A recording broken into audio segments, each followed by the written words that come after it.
నేను నిధిని కానించి కూడా ఇప్పుడు వరకు కూడా నాకు కష్టాలే కానీ సర్పంచ్ అయ్యాను కానీ శాంతి సమాధానం లేదు. కానీ మా మాట అంటే గౌరవం లేదు. మరి కనీసం ఆఫీస్కి వెళ్తానంటే ఎవరు వర్కర్స్ కానీ ఎవరు కానీ రెస్టారెంట్ నన్ను నమస్కారం పెట్టడం కానీ ఏమీ లేదు.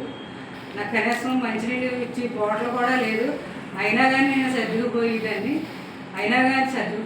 తర్వాత మళ్ళీ మేము అసలు ఏం పంచాయతీలో కూడా ఏమీ డబ్బులు కూడా మేము ఏమీ తీసుకోలేదు. అయినా కానీ కృష్ణ ఇలాగా మమ్మల్ని చాలా అలవాటు చేశారు.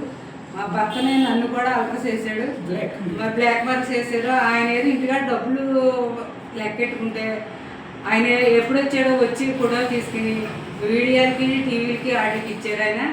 అలాగే ఒక సర్పంచ్ కూడా ఇద్దరు మాట ఒకటి అయ్యింది.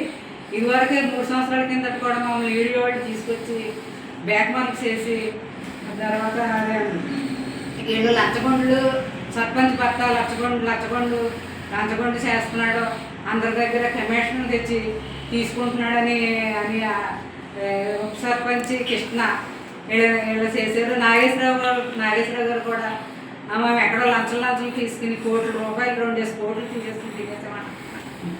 మరి కనీసం పంచాయతీలో మా బిల్లులే 3 సంవత్సరాల బిల్లు వర్క్ చేసిన బిల్లులు కూడా ఇప్పటికి రానవలేదు. తర్వాత నా జీతం కూడా రానవలేదు. జీతం నాకు నెలకు 3,000 కూడా ఇస్తలేదు పంచాయతీలో. ఇంకా మేము తినేదేదో మాకేం తెలుస్తలేదు. మరి ఇలా చేస్తున్నారు. మరి రాజులు కాబట్టి అలా చేస్తారు సరిపోతున్నారు. మేము ఏమీ చేయలేక అలాగే ఆఫీస్కి వెళ్ళి వాళ్ళ జీతాల వర్కర్స్కి జీతాల వరకే సంతకం పెట్టేసి వచ్చేస్తున్నాను నేను.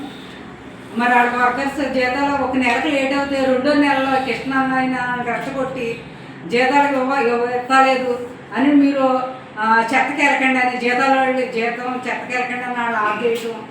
అలాగే ఎన్నో చెమలు పెడుతున్నాడు కృష్ణ ఆయన. అయినా కానీ మేము ఆయన పంచాయతీ మాట కూడా అనలేదు. మేము అది మాకు ఇంకో సంవత్సరం ఉంది, మాకు ఎప్పుడు గడుతుందని నేను నిజంగా చూస్తున్నాను.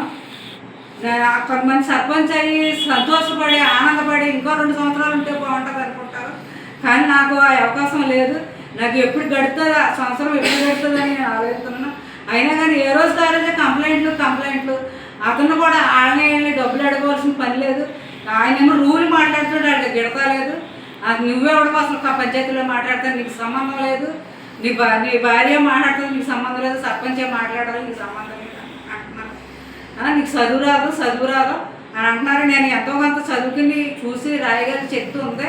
కానీ ఎందుకనేసి నాగేశ్వరరావు గారు రాయమని వాళ్ళు నాగేశ్వరరావు గారు ఎందుకు అనేసి ఇప్పుడు నేను చూసి రాక దొంగ సంతకం అని పేపర్లకి వీడియోలకి టీవీలకి ఇచ్చారు. మరి అది ఎంతవరకు నిజమో మరి మీరు ఉన్నారు కనుక, మరి పెద్దలు ఉన్నారు కనుక అది న్యాయం చేయమని దేవుడి కోడి ప్రార్థిస్తున్నాను. ఇంతవరకు సెలవు మరి.